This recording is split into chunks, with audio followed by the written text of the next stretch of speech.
aina nina kamia hospitali ngili 14 na ndio kaone hospitali maana ele na miongwele na nditwika nditonya nditwele ano nundu wa resources itekau ekaini mutabye nienda kwasia ibinda niyokete mutwaitwa ata mwiwa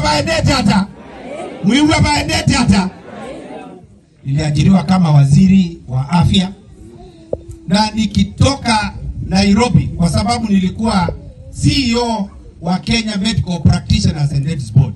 Nilikuwa nimesimamia hospitali yote Kenya mzima na katika dunia nasimamia madaktari kwa bodi ya Africa ile inaitwa Association of Medical Councils of Africa. Sasa nawakilisha Kenya na Africa kwa International Association of Medical Regulatory Authorities. Uzio munini? Aina nina kamia hospitali ngili 14 na ndio kaone hospitali maana ele na miongwele na nditwika nditonya nditwele ano nundu wa resources itekau